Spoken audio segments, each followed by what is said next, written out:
Hi, my name is Karen Trasinos, and I am the 2011 Region 2 Teacher of the Year from Virginia Beach City Public Schools.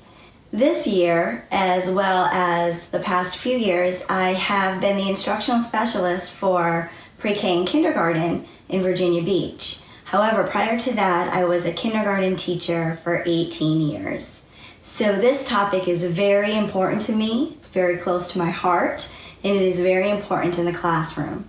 So the topic we're going to discuss today is classroom management. It is not only important in elementary, middle, and high school to find ways where you can equitably manage your classroom, but it is so important for instruction because you're maximizing student learning by minimizing any type of disruptions or other types of transitions that would take away from the instructional time of the students. So today I'm going to go over some tips with you, especially for new teachers. This is an area that is so important, and it's really pertinent at the beginning of the school year because once you set in routines and procedures with your students, you will be able to flow throughout the rest of the school year, really doing a lot of collaborative work in the classroom, which we know is best practice. So one of the first tips I want to share with you is to give explanations before expectations. The buzzword classroom expectations or behavioral expectations has been around for a very long time, but it's not necessarily about expectations. It's about explaining what you would like your students to do.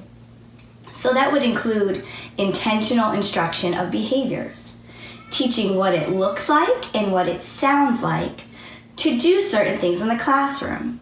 For example, what does it look like to perform a task? What does it sound like when I ask students to come from the tables to the carpet? What does it look like when I ask them to line up in the hallway? What does it sound like when we walk from one place to the other? We can't ever assume that just because a student was in school before, that they know what your expectations are for your classroom. And by setting clear expectations and allowing students to practice, to model, reinforce, and then practice again will really give your students the opportunity to show you that they are ready to learn. Another tip is what I like to call the ABCs of classroom management. Always be conscious, clear, and consistent. Your students want to know that what you say is what you mean, and what you mean is what you say. And that way, we're treating all of our students equally. But more importantly, be clear in what your expectations are, and show your students and give your students the opportunity to truly show you what they are able and capable of doing. This is where transparency lives in teaching. And the last tip I have for you today is what I like to call the 3 R's of teaching. It's not necessarily reading, writing, and arithmetic, but it's rapport, respect, and relationships.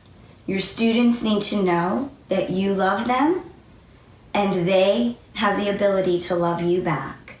You need to treat each student with respect. You need to create a positive rapport with each student, and that might include greeting them at the door every morning to say, "I'm so happy you're here today."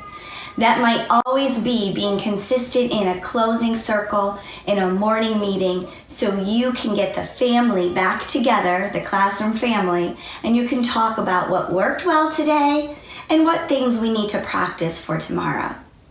And that's not just with the relationship with you and your students, but that's the relationship between students and students as well, and with you and the families of your students.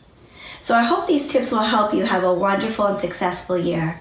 Please remember that the students that you have are meant to be in your classroom, and you are there to make a difference in their lives.